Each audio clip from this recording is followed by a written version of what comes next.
Good morning, America. Or I guess just Sacramento. Well, I guess my mom will watch this in Michigan, so I can say good morning, America. And maybe even Caitlin's mom in Florida. So, you know, those are three pretty killer states. You know, you got Michigan, the best college team. You got Florida, one of the best vacation spots, if not the best. Am I right? You got California, just the best state all around. So, anyways, good morning, America. So I'm sitting out here, nice little California neighborhood. Beazer Home Community, that's where Caitlin and I live. Here's some of the houses back there. Here's the park. You know, we bring Caleb. One of the parks. There's two parks in the neighborhood. That's one of them. You got the condos over there. Little 360 degrees here of, you know, of California living right there. You know it's California because there's about 5 feet in between each house. That's how you know it's California, okay? And we've been living here for about 4 years. It's a cool place. You know, we like our pad. You know, we down with it. If you ever want to check it out, there's a video out there in cyberspace floating around of us doing cribs. So, you know, if you wanted oxygen back then, go check it out. It's pretty cool, you know. But the crazy part about our neighborhood is it was meant to have a sister neighborhood out in Natomas, which is about, you know, another suburb 25 minutes away from here, from Rancho Cordova, where we live. And they built the same houses with the same floor plans, the same looks, the same models, everything. But they didn't finish the neighborhood.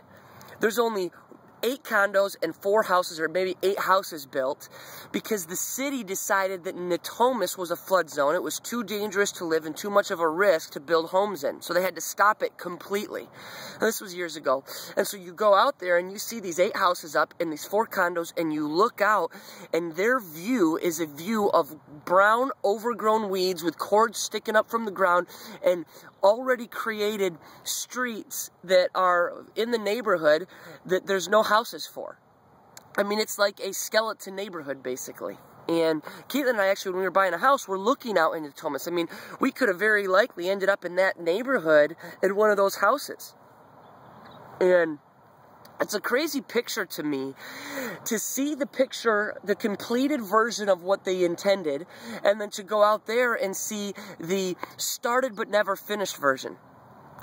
And I can't help but draw the spiritual parallel of what goes on in our life, of how many times we start a project, we start something, we go towards something, we pick up spending time with God, 5, 5, and 5, 15 minutes a day, we start devotions, we start to seek Him, and all of a sudden things stop. A lot of times because of an outside circumstance. I know for me, a lot of times I'd go a week and then the weekend would come and things wouldn't allow me to because just busyness and things that I had to do would come up and it would prevent me from it, and then I just wouldn't pick it up again on Monday. But the crazy part about it is when I get to see a picture like that, a very clear, physical, practical picture of what a completed version of an intended plan looks like, and then the unfinished version. It really helps motivate me to complete what I started and to continue on. You know, it says in Hebrews 12, 1 and 2, "Therefore, since we are surrounded by such a great cloud of witnesses, let us throw off everything that hinders and the sin that so easily entangles us.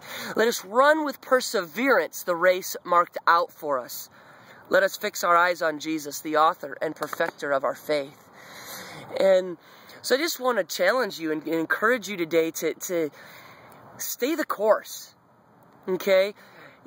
Continue on. Maybe you've missed a few days and maybe you've missed a week, but somehow you picked up today. Don't let it die. God says He's faithful to complete the good work He started. The problem too many times is we're not faithful to complete the good work that we started. We start something with the right intentions and then we allow life to win. It's because you miss a few days. Don't stop. Pick it up. Challenge your friends that have maybe started strong but not finished well.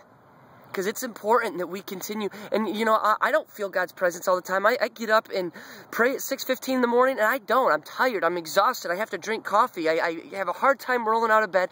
And I don't feel this warm, fuzzy moment every moment that I'm with Jesus.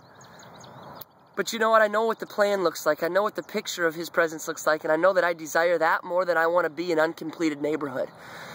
Well, more than I want to be this partly pieced together community that doesn't really service anybody well. So I can't help but think about what the end picture looks like. God's faithful to complete the work, so let's be faithful to do the work. And I'm positive it'll be worth it.